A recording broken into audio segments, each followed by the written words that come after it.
So I thought I'd post a little bit of a follow-up video as to the quick fix for the refrigerator the other day.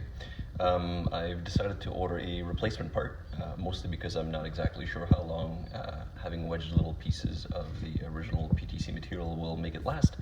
But I figured I would explain the MacGyver fix going on here. So on my left is the original relay. You can see that the connectors are here and there. So this is white, that's black. But I couldn't find that exact relay for less than $120, but this guy was 20 bucks. And again, the connectors are different, so white and then black was on top here. But knowing a little bit of physics, I figured it probably wouldn't make any difference, and here's why. So first thing to check is the capacitance on the starting capacitor. This one's 50 microfarad, and the original one is also 15 microfarad. And the reason that that would make a slight difference, although it doesn't really matter because I'll be keeping the original one here, is that would indicate information about the actual compressor, the actual motor. The reason I bought the wrong one is because I decided to take it apart and steal the PTC material in there. So that's the actual disc, that's what it should look like. And this is the chunk of what was left on mine.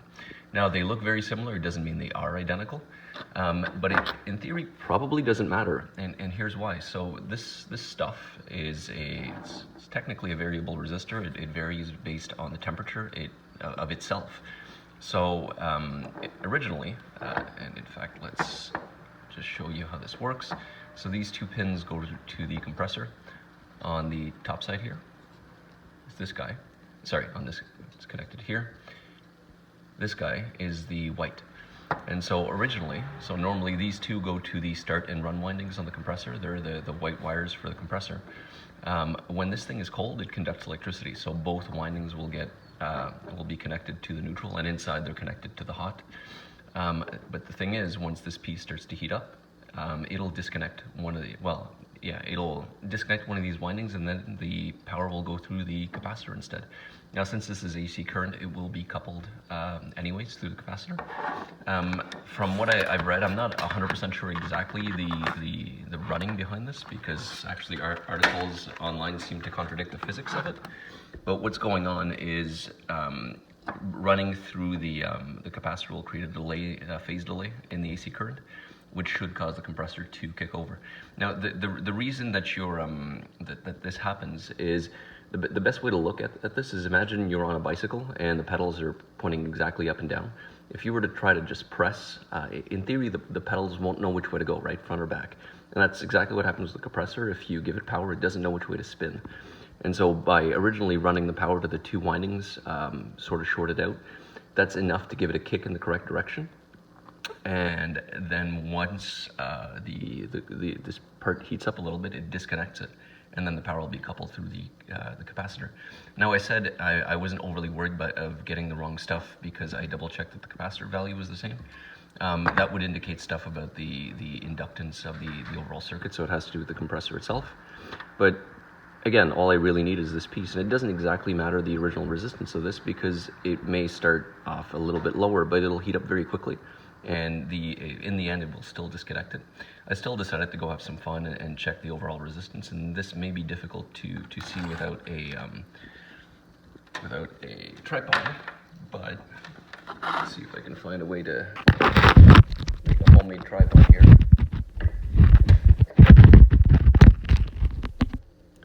So I've got the resistance value here.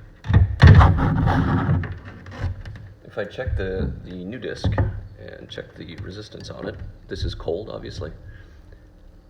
It's approximately yesterday I was testing at 5.1 ohms. What's interesting is, actually, depending on the temperature, this thing will get different readings.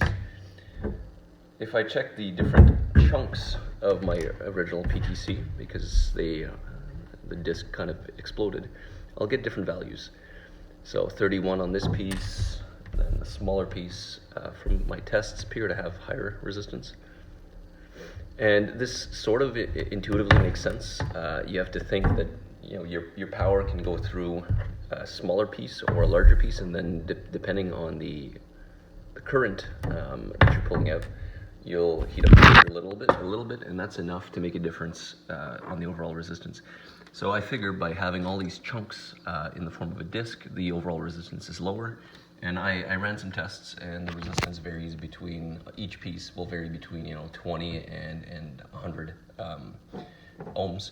So I figured the overall resistance of the disc has to be similar enough that it should be fine. And again, it really doesn't matter as long as it's low enough originally, because as long as this resistance is low enough, these two pins are going to be shorted to the compressor, and it'll heat up and disconnect. So the only issue could have been, in theory, is if this had a starting resistance that was so low that the compressor wouldn't be able to kick over. Now there's a way to sort of guarantee this. I looked for a refrigerator that was from a similar company, and that had a similar capacity, so I assumed it probably had a similar compressor, so overall electrical characteristics that were similar.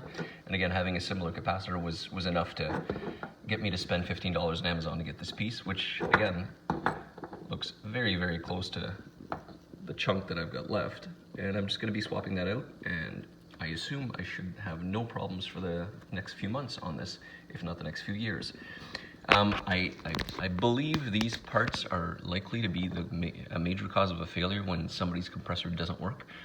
You got to keep in mind this is sort of a vitreous material. It shatters and stuff like that, and this undergoes thermal stress constantly. It goes, it starts off cold, and then as the compressor runs, it'll heat up and disconnect stuff. So it's always expanding, contracting, expanding, contracting. So it intuitively makes sense that it would break. And again, if I could have found a source for this disc, and maybe there is one, because there's a number on this piece, which I'm going to be looking up online as soon as I take it out. There's a high likeliness that you can just order these discs and just swap them out. So we're gonna swap that piece and then put the rebuilt MacGyvered relay back in the fridge and see if it runs. So we've plugged our new capacitor and start relay into the fridge, and we'll be turning it on shortly. One thing I'd like to point out is when you take the capacitor out on your original relay, if it's failed, it's likely that cap is still energized because there's no PTC material in between the two poles to short them out to drain the capacitor. So you could theoretically electrocute yourself. So I would highly recommend you be careful when you unplug this guy. If you pull it out, you probably want to short the pins. It may make a pretty decent spark if you do it with a screwdriver, or just be very, very careful not to touch the two poles. This is not an issue if the PTC material is intact, because it will drain the capacitor slowly. As the temperature goes down, the resistance will go up, which will drain the current out of the charge out of the capacitor, which at one point will heat up the PTC, and then it sort of goes back and forth until it's empty. But again, this is not the case if the PTC has failed, so you do have to watch out for the pins. Let's give it a plug and see if it runs. Success.